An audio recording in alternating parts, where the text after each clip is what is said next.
Okay, everyone, thanks for being here. There are only 16 of us, so I appreciate those of you who are here. Again, I might be struggling a bit with this new computer, so thanks for your patience in advance. Thanks for your messages also, excuse me, and I hope, yes, I think it's good. Okay, I'm reading. Rosie said, "How is life?" And people are saying they're surviving. Okay, that's great. That's great. Okay, so I guess people will trickle in. Okay, yes, our numbers are increasing slowly. Okay, so I'm just going to get started, and to respect your time, for those of you who are here on time. So please see the email from me. I sent this yesterday with logistical information about the final 2 weeks of the course. I sort of finalized our plans after our discussion yesterday about what people are interested in covering. So please see that.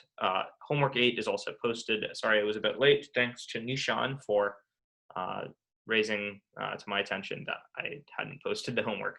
So let's do this Friday at 9 p.m. It's like the homework before we did geometry and trigonometry. Those were handwritten worksheets that were a bit simpler. This homework is a bit, it's of the same level of challenge as the earlier homeworks in the course. Okay, does anyone have any questions about sort of logistical things? I've gotten some emails about the scholarship. People have been asking about the scholarship, whether we can support, whether we can sort of fund you before, and help you actually pay for the SAT rather than reimburse, because I know some people are low, on their funds and stuff. So I'm going to talk to Dr. Lee and see what we can do. So can anyone remind me what we were talking about last time?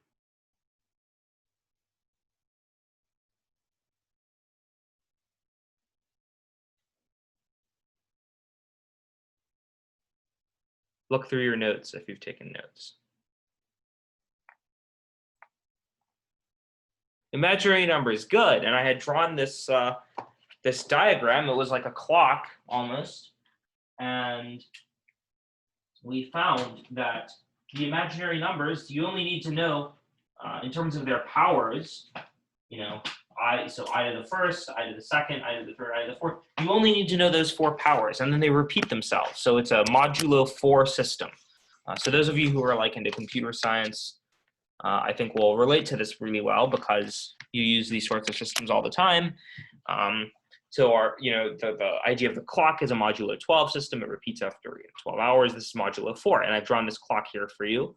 And so this is what we found yesterday. We squared I, and we got -1. Then we multiplied that by I, and we got -I, right? And then we got then we multiplied that by I, and we got 1, and then we're back. So there are some very important numbers in math here, and some of the most important numbers in all of math are -1, because this includes the notion of the negative integers, right? Other important numbers are, so obviously I, the one we're discussing, and E, and pi. These are some of the most important numbers in math, and we talked about, so it actually, we didn't talk about this. There's a, well, I did talk about the unit circle and how you can model sine and cosine with something like this. This is like a wave, so you could, this is like the sine of omega t. Omega is just the frequency of a wave. Anyway, one of the results of this is a beautiful identity that says that E so Euler's number, to the I pi is equal to -1. And I've actually written this on your homework. This is a big sort of beautiful, it's actually a special case of, well, this is not really equal to this. But anyway, this is what I've written here in the box, is a special case of a more general relationship called the Euler Equation. But in this equation, you've captured all the important numbers in math, so to speak. I mean, there are more important numbers as well, but E, I, pi, and -1, and they're beautifully related in this simple equation. So this is not something I can explain to you right now, because maybe on the very last day of the course, I'll get to this with the juniors and seniors, where this comes from. It comes from Taylor expanding e to the x, actually, just some exponential function. And it turns out that, anyway, that's way ahead of where we need to be. But anyway, this is a beautiful thing, and that I wrote it on the homework just so you see it. You'll see it again in college, surely. So let's just brush up on this by doing a few examples. Here's one. I'll zoom in here. I to the 365. Okay. That was loud. Who can tell me how I would go about this? First of all, is it? Here we go. The scrolling on Mac, like the zooming in and zooming out, is backwards than it is on Windows. So I'm going the opposite way. Okay, so I to the 365, it has to be either I squared, I cubed, or I to the fourth, right? As we discussed. Which one is it?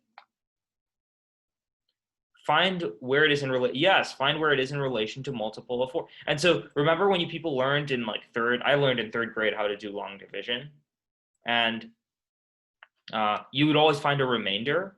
Well, the idea of the remainder is really useful here, because if you divide 365 into 4, this is the first. It's funny because this is the first actual computation we're doing in this entire course. If you divide 365, look. This is how I have written division. Okay. How many times does 4 go into 36? Okay, please, 9. Okay, good. Thank you. I was getting really nervous. Okay, and then, okay, I'll do this the formal way, and I'll write 36, and you subtract. Okay, and now you bring down the 5. And how many times does 4 go into 5? 1. Yes. Okay, so this is stuff that you all should know well. And what's your remainder? 1. Yeah, okay, good. I see I could have asked a third grader this. Sorry, my handwriting is all at a tilt. Let me adjust my... I have all these textbooks on my desk. Okay, so the remainder is 1, which means that you can multiply. So in other words, you could write this, I to the 365, as I to the what? So I to the fourth, 91 times, and then you have 1 I as a remainder, right? So the 91, so 91 times 4 gives you 364, apparently, right? You could verify, does 91 times 4 give you that? Yes, indeed. Right. And then you have this 1 I as a remainder. And so I to the fourth is just 1. 1 to the 91 is 1 times I is just I. So apparently I to the 365 is just I. And so where would it go on our clock? Well, it would go at the 12 o'clock position. It would go right here. Let's do one more just so people have some more comfort with this. Can someone give me a ridiculously large number? Not stupidly large, but like a good number. I to the 2020. Okay, I saw Adi's. Okay, we already talked about I to the 2020 and how it's just 1. But okay, I'll use 1953. That sounds like a historic enough number. I to the 1953. Okay, so what's the first step? If you're good at division, you don't even have to do this third grade math kind of thing, but I'm going to do it because I think this always works. Divide by 4, good. Okay, so how many times does 4 go into 19? I shouldn't have to walk you through this, but I will. 4 times, right? 16. This is crazy that we're doing this. I feel like we're back in third grade. How many times does 9 go into 35? Sorry, I told you it's 8 times, right? 32, 3, and now you bring down the 3. And how many times does 4 go into 33? 8 again, and so 32. And what's your remainder again? Remainder is 1. Sorry, I'm running out of space here. Yes, your remainder is 1. Okay, so I'd write R1 or whatever. I literally haven't done this since third grade. It's crazy. Okay, so this, you can write this as I to the fourth to the what? Someone tell me. Yes, good. Audie posted it in the chat. To the 488. And so this is all just 1 because this is 1 to the 488th, which is 1. 1 raised to anything is 1. And the remainder is 1, so you have 1 remaining I. And so again, this is actually I as well, by coincidence. So this is also in the 12 o'clock position on our little clock here. Okay, so does anyone have any questions? I've asked you to do a few of these on the homework. Does anyone have any questions about this process?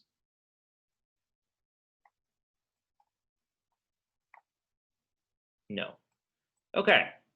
So this nicely explains what happens when you have I to the n, where n is a positive number. See, we did I to the 1, I to the 2, I to the 365, I to the 1953. All those things, n, the exponent is always positive. But what happens when n is negative? It's not a rhetorical. Can someone tell me what happens when n is negative? For example, I to the negative 10. Here my exponent is negative. What happens? How do you analyze this? Just do 1 over like usual. Okay, fine. And then what is I to the 10th? Well, that's easy. 1 over negative 1. Yes, because I to the 10th is I squared, right? It's okay. I assume people have that much comfort. They know that that's I squared. And so indeed, this is 1 over negative 1, and that's just negative 1. So, okay, so there's some general way of, sure, you can do that, but sometimes it helps instead of, okay, sure, that works. I would like to present to you a more general way of doing things, and usually in math, we don't like I to be in the denominator, right? So we usually like the complex number to be in the numerator. And it's similar, we're going to talk a bit later about, when you have expressions like this, right? Mathematicians don't like square root signs in the denominator, and we do something called rationalizing the denominator to get this up into the numerator. It's very similar to this. We'll cover this actually after we cover this, but it's very similar to this. So we want I to be in the numerator, and the way we do that, yeah, so Audie posted the right answer, great. The way we do that generally is we multiply by the conjugate. Okay, so this is the simplest case, right, when n is negative 1. And what is the conjugate? The conjugate just puts a minus sign in front of the I. So the conjugate of 3i is minus 3i. The conjugate of 5i is minus 5i. The conjugate of pi I is minus pi I. Okay, so I'm going to multiply the conjugate here. You just have I, so I'm going to multiply by negative I over negative I. Note that this entire thing here is just 1. I'll use a different color pen so it's clear what I'm doing here. Okay, yeah, this entire thing is just 1, right? So I'm not changing the value of this. I'm not changing anything about it, really, when I do this. And you know that 1 times negative I, well, that's just negative I. And what is I times negative I? 1. Yeah, it's 1. Okay, and I'm going to read what Audie wrote in the chat. It's not that they don't like it. It's just that if they keep a radical in the denominator, the answer is wrong entirely. I is different because it's the same answer. No, Audie, it's not that. No, you can have a. This is not. There's nothing wrong with this. In fact, some people do like this. You said that this is wrong. It's just more annoying to deal with.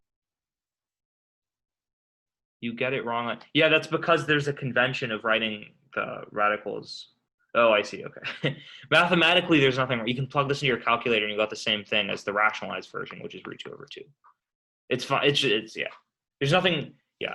That's just your teacher's not doing a good job explaining like why. Yeah. It's a convention. It's a convention. Okay. Anyway. Thanks for the participation. Okay, so what is going on here? We said that I times I is negative 1. Therefore, I times negative I is 1, right? So this is negative I over 1, which is just negative I. So the general process is you multiply by the conjugate. And the real utility of this comes out when you have something that's generally complex in the denominator. So not just I, but like 5 plus I or 1 plus I. Then the conjugate becomes the only way to simplify that kind of thing. And we're going to see some examples. So this is what I've summarized here. Generally, when n is negative, the exponent is negative, multiply both numerator and denominator by the conjugate. And right, numerator and denominator, because when you multiply by the same thing in the numerator as you do in the denominator, you've multiplied by 1, and therefore you haven't changed the value of what you're multiplying by. That's algebraically fair. Okay, so let's do some more examples here. I'm going to multiply by same thing, the conjugate of I is negative I. And so this is the same thing as 2 over I times negative I over negative I. And what is the numerator? Negative 2I. And what is the denominator? Same thing as we had last time, 1. Because so I times I know this can be confusing. I still trip up on this sometimes. I times I is negative 1. So if I put a negative sign here, as there is here, this becomes a positive 1. And so this is negative 2I.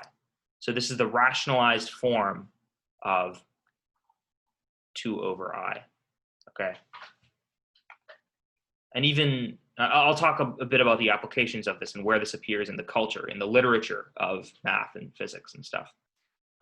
But generally, whenever you see 1 over I, you should think negative I. Okay, this should become like immediate to you all, and it will if you study math or physics. Okay, how about this one? What is the conjugate of I cubed? Negative I cubed. You just put a minus sign in front of the i's, right? So, okay, Leanne was not here for the, was there a quiz yesterday? Yes, there was. Leanne, I'll send it to you. I'll send it to you at the end, and we'll try to catch you up. I'll also send you the link to the lecture. Just remind me, okay? Just remind me. Okay, Adi wasn't there at the end either yesterday. It's okay. I'll send you at the end of today when I send the quiz link out. I'll send the previous one as well. Okay, I'm going to multiply it by the conjugate again, right? I'm going to put parentheses. Okay, so actually the parentheses. Okay, it's okay. In this case, it's the same thing. Okay, so 6 times negative I cubed. Well, you know that negative I cubed. Sorry, you know that I cubed is negative I, right? So this is the same thing as, okay, lots of parentheses here to simplify, right? So this entire thing, so I cubed is negative I, so negative of negative I is I, okay. So this is, so negative I, that's I cubed. So this is kind of confusing. I think the best way to do this is to work it out yourself. I can do this in front of you, but it'll make more sense if you just work it out. Okay, I feel, okay, you know what, people? I don't want to just do this for you. Okay, first of all, what is the conjugate of I cubed? Someone tell me. Negative I cubed. Yeah, and it's actually the way you formally do this is you put a minus sign just on the I. So it's this. But you know that anything cubed, if you just take the negative of that argument, like x cubed, that's the same thing as negative x cubed, right? This is the meaning of an odd function. X cubed is odd. The cube is odd, right? We talked about odd versus even functions. So you could write this also as, you just take the negative sign out and write this as this over, and again, take the negative sign out, I cubed times I cubed. Okay, so does this make sense so far? Going from here to here, we use the conjugate, right? Going from here to here, we use the property of oddness of the cube. That just makes our work simpler. You don't have to do that, but I think that just makes it simpler. Okay, and then I cubed, you know from our clock thing, I cubed is one of our fundamental quantities, and it's negative I. So negative I, right? I cubed is negative I. And here I have a minus sign, so I'm just simplifying here. I cubed, negative I, times I cubed, negative I. Okay, so negative 6 times negative I, well, that's just 6I, because negative times negative is positive. And negative of negative I times negative I. Well, what is negative I times negative I? Negative 1.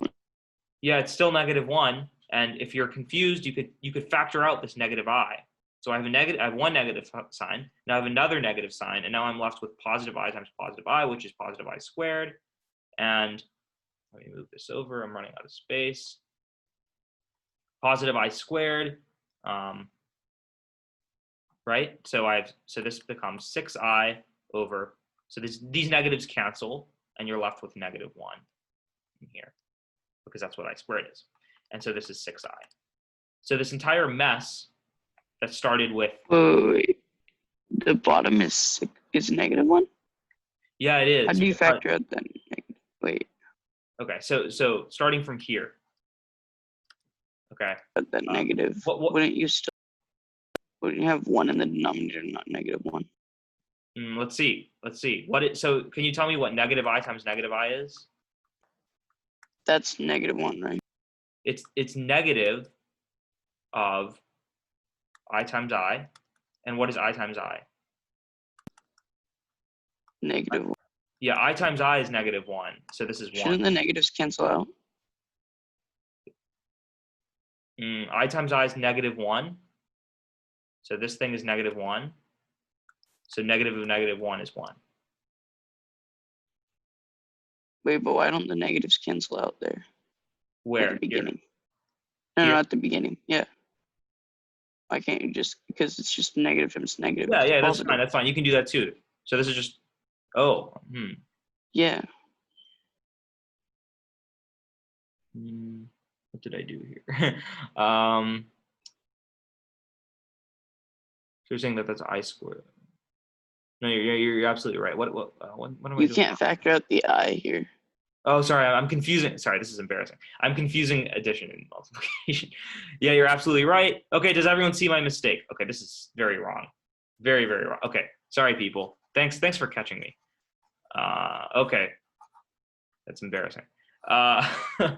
Okay, so the denominator is negative I times negative I is -1 times I times -1 times I, and -1 times -1 is 1, and I times I is -1. So this entire thing, this is -1. When you multiply that, is that right? Yeah. Okay.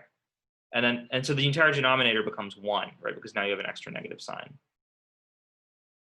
And so now it's 6i over 1, which is 6i. So I was off by a minus sign, but that's a big deal, big mistake.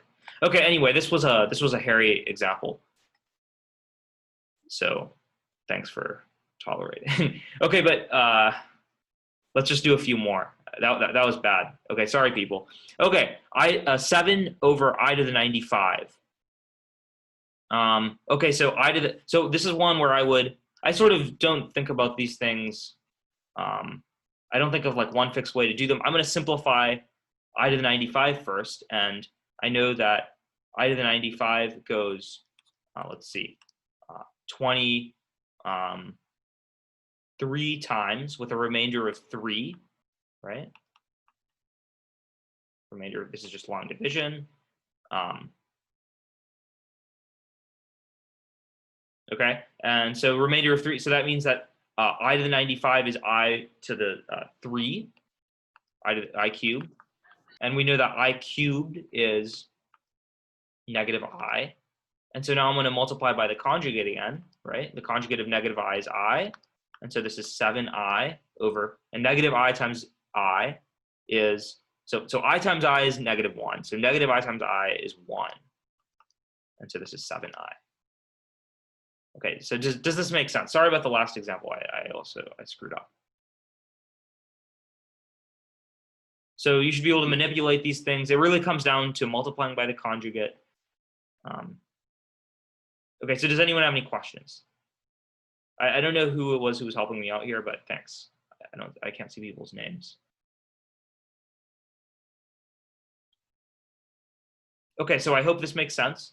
What happens now when the denominator is generally complex? Here, the denominator was only imaginary. But what if we add some real component, right? A complex number is generally denoted as z, and that's a plus bi. So it has a real component and an imaginary component. And so far we've only been talking about that when the denominator has an imaginary component, just when a is 0 and you just have bi. But now I'm going to add this a in here. So now you do the same thing. It's identical, but you multiply by the conjugate. Same idea of the conjugate, and your conjugate is denoted by z star. This is a star, z star, and that's how it's pronounced, z star. And it again, you just put a minus sign in front of where your i's are, and so the conjugate of z is a minus bi, where z is a plus bi. Okay, so the best way to do this is to practice. So this is what you multiply by, the conjugate divided by itself, which is 1. Okay, so in this example, what is the conjugate of 1 plus I? 1 minus I. Yes, good. You're ahead of the game. 1 minus I. And so I'm going to multiply by 1 minus I. So I rewrite the problem just for clarity. 1 minus I divided by 1 minus I. 1 minus I divided by 1 minus I is 1, right? As always. So in multiplying by 1, I have not changed the quantity, right? Now 1 times 1 minus I. Well, that's just 1 minus I. And now the denominator. Now you're going to see the utility of multiplying by the conjugate. If I expand this, so I'm gonna do this slowly so people can see. If I FOIL this, you all remember how to FOIL. We spent quite a while on this, on the idea of foiling. Can someone actually FOIL this for me? First, what's the first term? 1. What's the outer term? 1 times minus. Negative I. Negative I. What's the inner term? Positive I. Yes. And what's the last term? It's I times negative I. Yeah. Which is plus 1. Check me, because apparently I suck at this. I times negative I, right? I times I is negative 1, so I times negative I is plus 1. Right. Yeah, that's right. Okay. Okay. So what happened? What happened here? Look at this negative I and I. You guys canceled out. Yeah, they canceled out. That's the utility of multiplying by the conjugate. So this and this, negative I plus I is 0. And so your entire expression is 1 minus I over 1 plus 1, which is 2. Make sense? This is the easiest example, right? So I multiplied by, what were my steps? I'll summarize. I multiplied by the conjugate, right? That's what I did here. And then I FOILed the denominator. That's what I did here. And then I just simplified. Okay? Okay, how about 1 over 1 plus 2i? What's the conjugate of the denominator? 1 minus 2i. Good. And I appreciate you participating. And I want to hear other voices too. So keep participating, but let's get other people as well. Okay, what is 1 times 1 minus 2i? Well, that's obvious. It's just one. It's just the same thing. 1 minus 2i. Now, I want someone else to FOIL this denominator, and I'll rewrite it here so it's in a form that you're comfortable with. Okay, someone FOIL this denominator. Someone else. What's the first term? I can call on people too. 1 Good, thank you. 1. What's the outer term? minus 2i Good. What's the inner term? plus 2i Okay, and what's the last term? It's a bit minus tricky. 4i squared. Yes, and what is minus 4i squared? What is I squared? 4. Yeah, it's 4 because I squared is negative 1, right? And so this is 4. So it's going to be plus 4. And what happens to the 2 i's here? They cancel out. Good. And that's the exact point of multiplying by the conjugate. That's the magic of the conjugate. And 1 plus 4 is 5. And so this is your preferred form of this thing. Make sense? Any questions? We're going to do a few more of these examples. Let's see. Okay, 10:30. Okay, great. We have time. Okay, what's the conjugate of 2 plus 3i cubed? First of all, can we simplify this before we embark on this conjugate business? Yes, we can simplify. And I'm going to write 3i. What is I cubed? Well, I cubed is negative I. And so this is just 3. So 2 minus 3i. And now can someone tell me what the conjugate is of 2 minus 3i? 2 plus 3i. Yeah, and so that's what I'm going to multiply in the numerator and denominator to be algebraically fair. And so the numerator is just obvious. That's just 2 plus 3i. It's just 1 times 2 plus 3i. And now can someone else FOIL this denominator for me? I can write it just so people are more comfortable. What's the first term?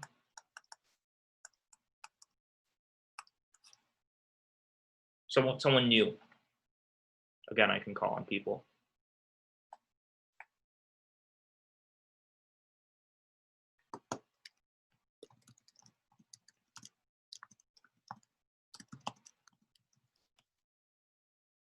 What is the first term, people? 4. 4. What's the outer term? 2 times 3i. What is that? 6i. Yes. What is the inner term? Negative 6i. Yes. What is the last term? 4. No. What's negative 3i times 3i? Well, negative 3 times 3 is negative 9, and I times I is negative 1. So what is it?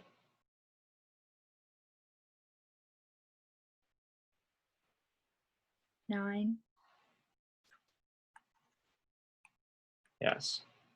Okay, and Leanne, you've been texting me, or like messaging me. Let's talk about that later. You have a logistical question. We'll talk about it later. For now, just focus. Okay, so again, your inner terms, your cross terms cancel, right? The 6i and minus 6i, that's the point of doing this. And you're left with 2 plus 3i over 13.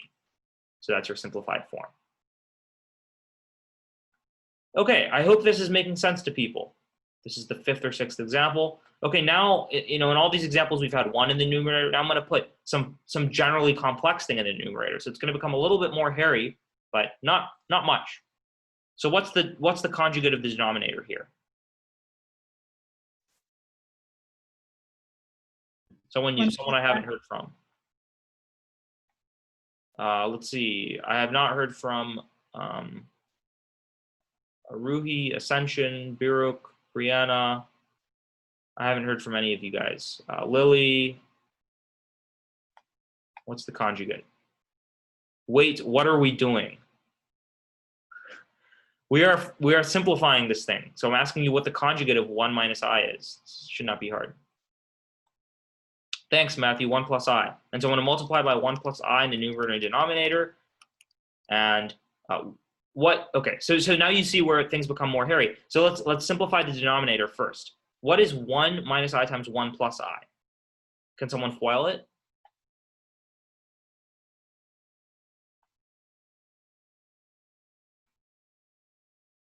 I can call on people. Monica, Monty, Nishan, I haven't heard from you guys.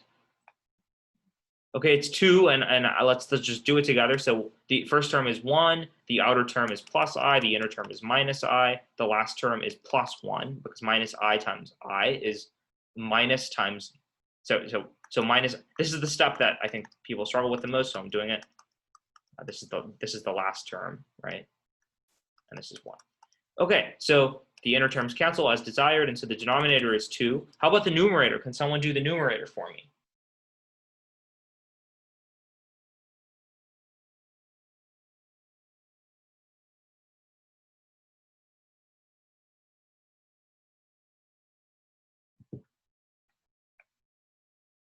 Okay, Adi has sort of given us the answer, or what might be the answer, and he says 3 plus 5i. Okay, so 1 plus, okay, let's see if it's 1 plus 5i. So 3 is the inner term, first term, outer term is 3i plus 2i, last term is minus 2, right? So yes. Okay, Aditya, I'm not sure what you're saying. No, it's right. Okay, great. Okay, so yeah, so it's 1 plus 5i. And so indeed that's your simplified. Okay, so I think this is pretty boring for people. Because I think people who are understanding what's going on are not having a problem, and people who are not understanding what's going on are not getting much out of me just doing these. So let's just do one more, but I want someone maybe a few more. I want someone to really walk me through this. Someone I haven't heard from. Let's see. I'm going to call on someone. Yeah, your answer was right, Adi. Yeah. Okay, great. Okay, let's see. I have not heard from Rosie. I have not heard from Soliana. I have not heard from Tanisha, Stita Pragna, Tiobsta. I have not heard from you. There's a 406 number. I haven't heard from many people. So someone tell me what the first step of this problem is here.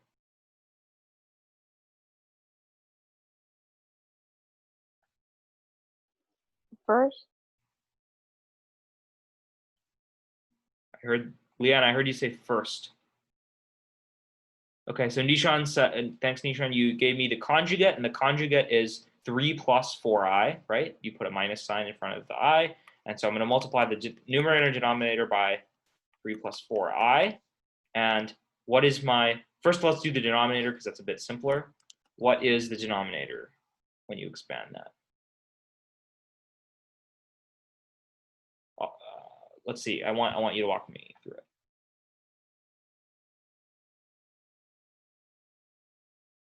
it. What's the first term? Someone. Don't be afraid to use the microphone. That's way easier for me. The first term is 3 times 3, which is what? 9. Good. What is the outer term here? 3 times 4i, what is that? 16, so it'd be negative 16. It's not quite, the outer term is 3 times, so I'm looking at 3 times 4i. What is 3 times 4i? Oh, 12i. 12i. What's the inner term? 12i. It's minus 12i because it's minus 4i. Oh, negative 12. Negative 12i, yep. And what is the last term? I think, Leanne, this is what you were saying earlier. Negative 16i. That was a bit unclear. I couldn't really hear you. But, okay, what this is the Negative hardest. 16. Is it negative 16 or is it positive 16? So what is 4 times negative 4? That's negative 16. What is I times I? That's negative 1. So what is negative 16 times negative 1? That's plus 16. And so this is plus 16. Good. Thanks, Leanne. Can you also tell me what the numerator is when you expand this? So 7i times 3 plus 4i.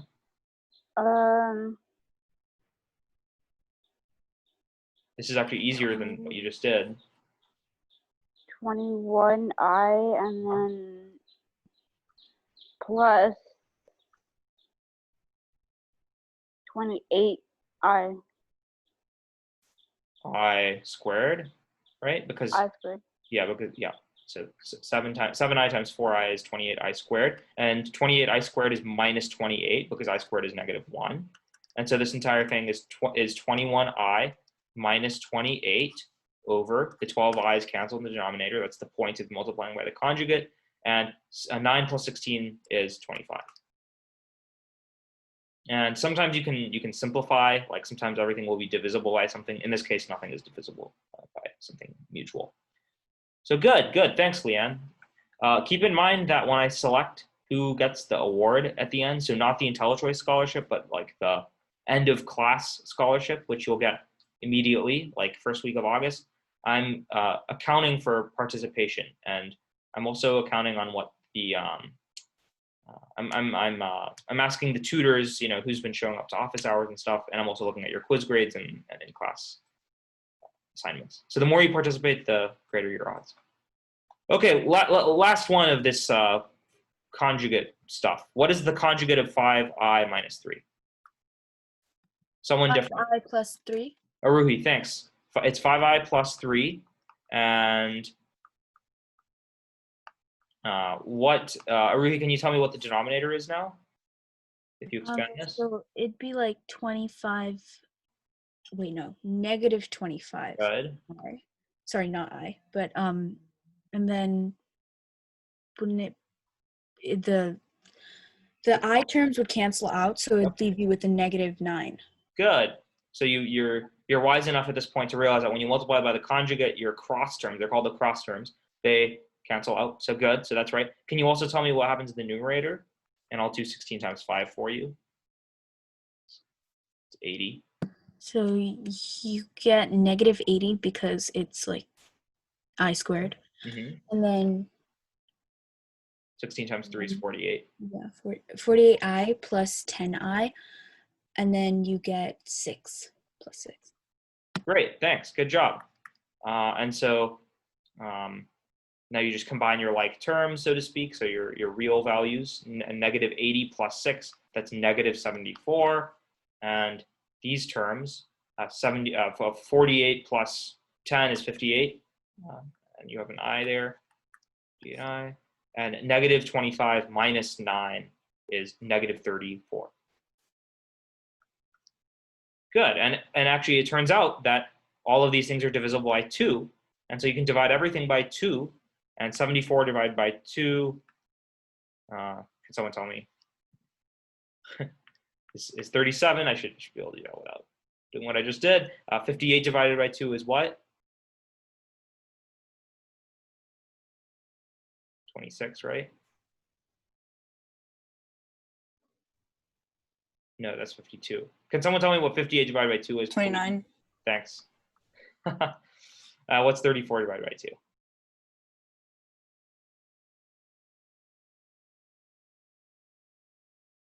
Okay. 17. Yeah, there we go. Okay, great. So this is your simplified version. And you can also, if you want, you could write that as 37 minus 29 over 17. 29i. Same thing. Okay, do people have any questions about this entire process of rationalizing? I think I've done way more than necessary examples. So in summary, the most general type of number is the complex number. And it's written as z equals a plus bi. And its conjugate is written as z star. This is an asterisk or a star. And it's a minus bi. And to really understand the applications of complex numbers, you're going to wait until, for many of you, the last week of your BC Calculus course, and I'll try to give you a teaser on the last day of this course. And then in the field of differential equations, it comes out all the time. And also, I just want, okay, so this is really beyond the scope of this class, and Gabe and I were actually joking about how in one of his first lectures in college, put up the Schrodinger equation on the board, and how inappropriate it was, right? Because people weren't ready for that. But anyway, this is the thing called the Schrodinger equation. It's the governing equation of quantum mechanics. And really, I'm not expecting anyone to understand this, but you can see that there is an I here. It's an imaginary equation. It has an imaginary component. And this I leads to all sorts, I mean, this is the real subtlety of quantum mechanics, that, you know, in classical mechanics, your governing equation in Newtonian mechanics is F equals ma. In electrodynamics, your governing equations are the Maxwell equations. Okay, I wasn't anticipating that I would write the Maxwell equations, but I'll write them just so you can see that there is no imaginary component. So the Maxwell equations are 4 equations. Those of you who are taking, okay, this isn't differential. I shouldn't even write this. This isn't differential form. Anyway, don't even worry about this. There are 4 Maxwell equations, and they determine how light, the way light travels, among many other things. Sorry, people. I really don't need to write this for you, but I'm just showing you that all of the parts of these 4 equations, the divergence of B is 0. Okay, anyway, do you see an I in any of these equations? This is classical dynamics. This is electrodynamics. There is no I, there's no imaginary number here. But in quantum mechanics, there's an I. And that I leads to all sorts of funny looking things, okay? No, Isaac, 11th, no, that's next week. So read the email. Yeah, everyone is expected to attend tomorrow and Thursday, as well as next Monday and next Tuesday. And then Wednesday, Thursday is when only the 11th and 12th graders are expected to attend. If you're a 9th and 10th grader and you are curious to see what calculus is all about, you're welcome to attend, but I'm not making anyone. But yeah, please attend tomorrow. Anyway, you can see that this I is in the Schrodinger equation, and I would just like to use your knowledge of the conjugate. Some people like to write, there's this thing called the momentum operator, and some people like to write it as h bar, this is h bar, over I times this thing here, this is the operator. Can someone simplify this? This is the part that I want you to be able to do, even though you might not know what it is. How would I bring the I to the numerator? Because this is not the convention I like. How would I write this? Anyone? What would I multiply by? We multiply by the conjugate, right? So I would have minus IH bar over I times negative I. That's 1, right? Because negative I times negative I, we talked about, I times I is negative 1. When you multiply that by negative 1, it gives you 1. And so this is your momentum operator. So you don't need to know what that is, obviously. But this is the more conventional form. Okay, I hope this, anyway. My point is that you're going to have to wait a little longer, maybe a few years, to really be able to see the applications and the importance of I. But one application, as we talked about last time, is in the field of quadratics and generally in the field of polynomials. And anytime you actually, anytime you have a change in concavity of a graph, and that change in concavity in that range, if that change in concavity does not intersect the axis, for example, on this cubic graph here, dotted in blue, there exists an imaginary solution. So here this cubic has one real solution, right? It crosses the axis here. But in here, it has an imaginary solution. In this region, it has actually, in fact, it has 2 imaginary solutions. This quadratic, it's all, in one concavity, right? It's all concave. We talked about how to measure concavity by using these tangent lines. And it's all concave down, and it has 2 real solutions because it touches the axis here. But anyway, you can sort of, I'm not going to get into this. We haven't talked about polynomials and factoring polynomials in general, but anytime you have a polynomial that does this kind of thing, right? So it has more dips in it. It has more maxes and mins in it.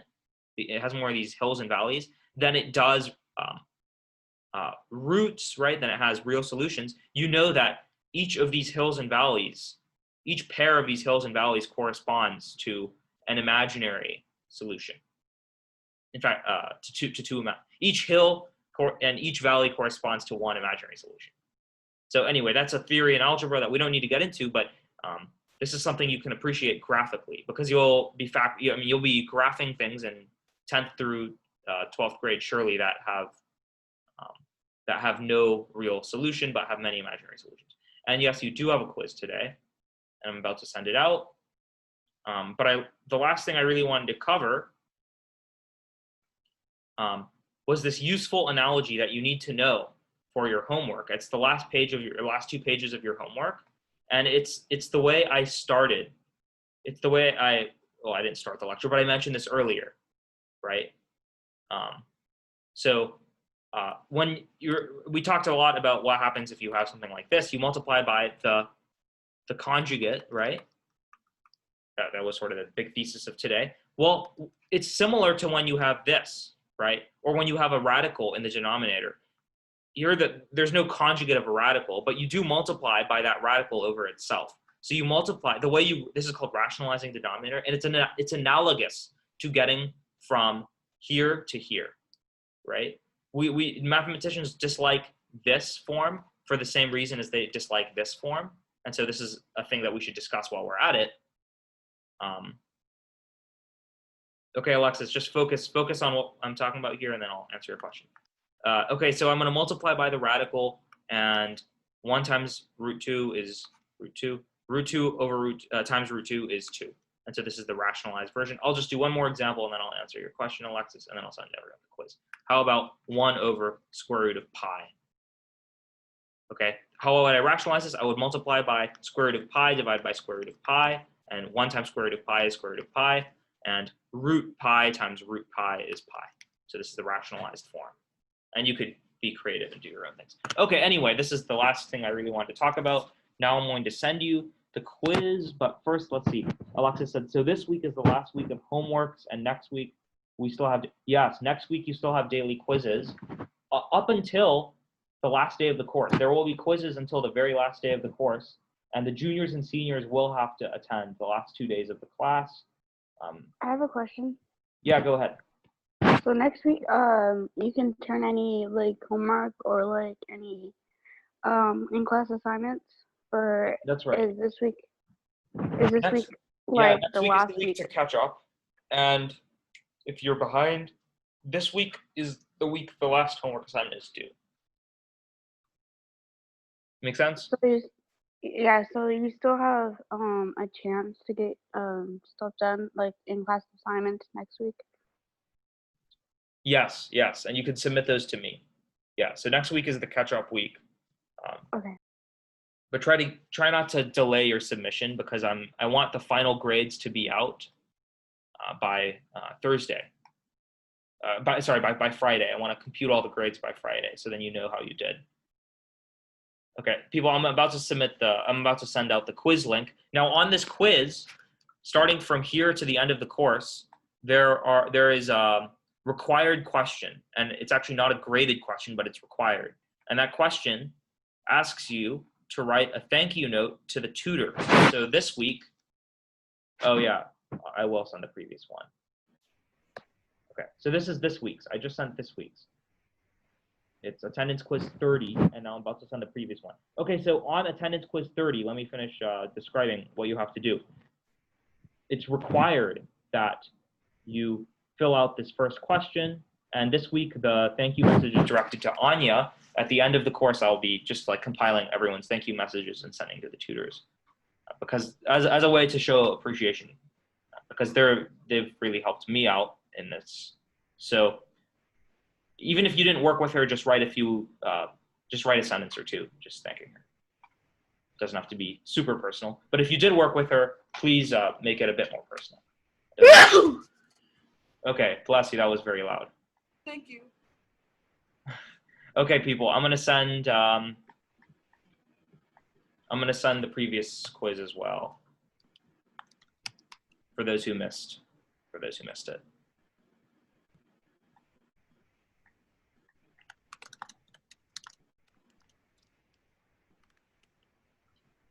So the previous quiz is attendance quiz 29. So make sure that you don't confuse them, and there it is.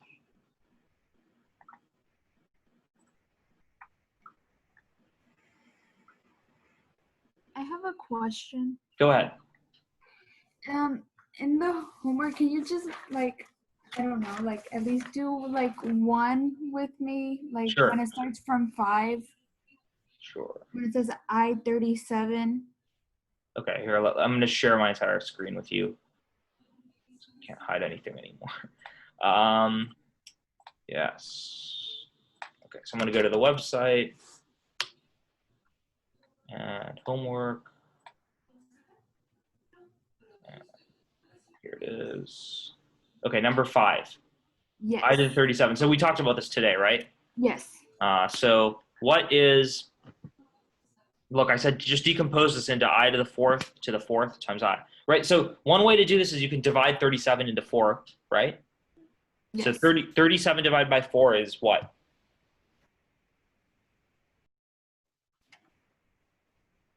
What's 36 divided by 4?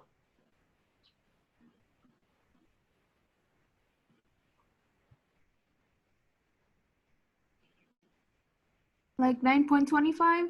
Okay, so don't use, okay, so that's actually not helpful. If you use your calculator, you're not gonna, the point is to do this the way you did it in 3rd grade. So 37 divided by 4. Okay, so can you see this screen here? Yes. Okay, so literally, like, think back to 3rd grade. 37 how many times does 4 go into 37? It doesn't go exactly, but how about 9 times 4? 9 times 4 is 36. That's close, right? Do you remember how to do this? Long Yes. division.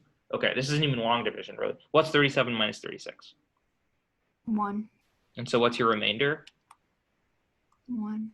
Yeah, and so you can write this. So I to the 37th is just I to the 36th. First of all, does it make sense that I to the 37th is I to the 36 times I? Yes. Yeah, because when you have the same base, you can add the exponents, and The the exponent here is I to the 1, so 37 plus 1. Okay, good. So I to the 36, well, that's I to the 4th to the 9th, right? Because here your exponents multiply. So, okay, so does that make sense? That's where the 9 is coming from. Oh, okay. Yeah. Okay, so I to the 4th is 1, 1 to the 9th is 1, times I is I. Grace, It says Grace, my Grace, name Grace, is Grace, wrong. Grace, Grace. It says what is wrong? My name. Okay, sorry. Okay, let me just adjust that. Don't worry about that. I forgot to fix. And is this a Ruhi? Yes? No? That wasn't me who spoke. That was another person who Okay, spoke. sorry, I'm confused. Okay, I'm confusing people. But Okay. it said the same thing for mine too. Okay. Don't worry about it. You can see me literally changing it right now. Okay, it should fix it. Oops. Do we have to do the quiz that you sent out yesterday? No, if you've done that, so you only need to do attendance quiz 30. Okay. Yeah, if you've already done attendance quiz 29, don't worry about it. That's just for people who missed it. Leanne said, okay, one sec. Leanne, can you send me the code for you and the English code and password? Leanne, I'm not sure what you're talking about. I don't have a code for this lecture. You don't have to type anything in. The login, like the login, the username, or like the numbers, you know. Numbers.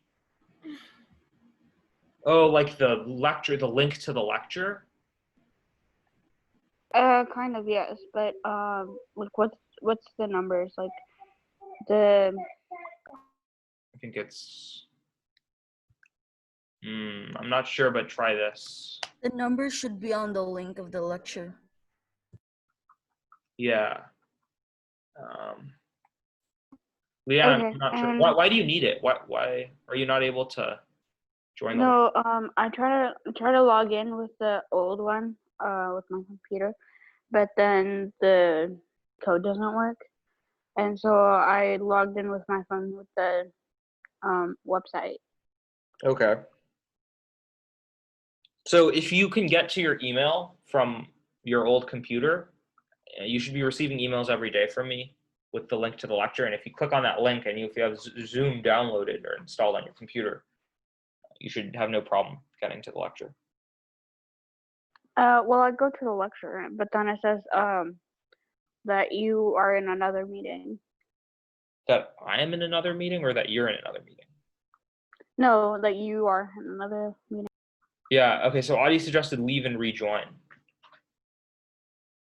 Wait, so how did you make it here today, Leanne?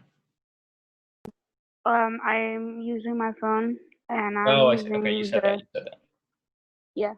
I really don't know. Yeah, try leaving and rejoining.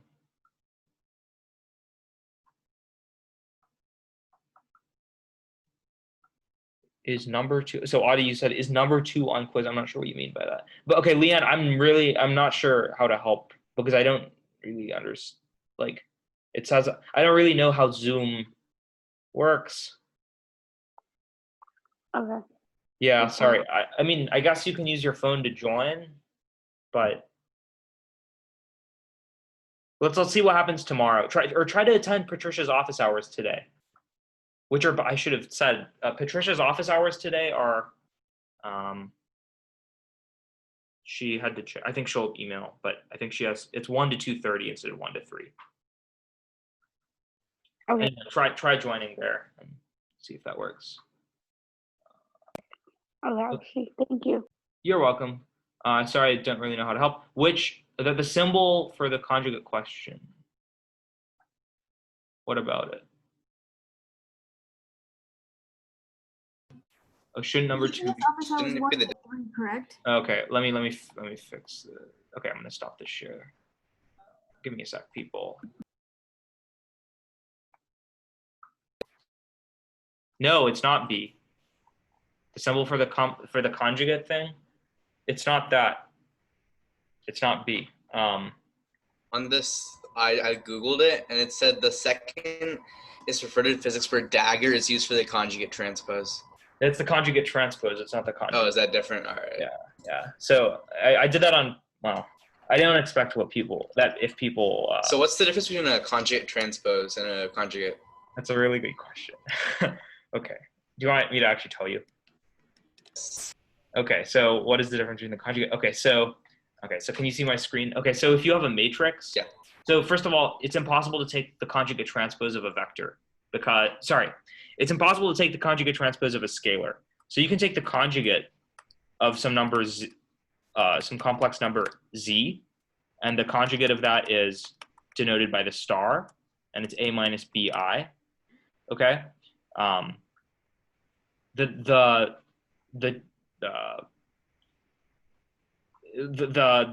dagger thing refers to not a scalar.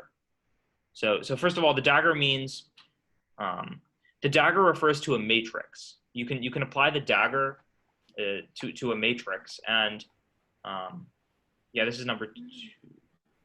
Oh wait. Okay, thanks, Aditya. You messed it. Okay, all right. So the dagger. So you can take the conjugate of a scalar, but when you have a matrix, say that this is a matrix A, okay, and it's like I 0 I 1. Okay, you can do a few things to a matrix. You can take the transpose of the matrix, and what the transpose does is it switches the rows for the columns. So the transpose is denoted by the letter T. This is linear algebra, and so when you switch the rows for the columns, you'll have I 0, I 1. Okay, so basically this goes there, and they just switch. Yeah. I literally this row became a column, and this row became that column. Okay, so that's taking the transpose, and then taking the conjugate of a matrix is defined as the same thing, where you just put a minus sign in front of. So the conjugate. I'll just is take the opposite. So you would take the minus sign instead of. Yeah, you take the minus sign instead of the plus sign. So the conjugate of this matrix would be minus I 0, 1, and I should probably stop recording this because this is not on the SAT. I'm gonna But it's not.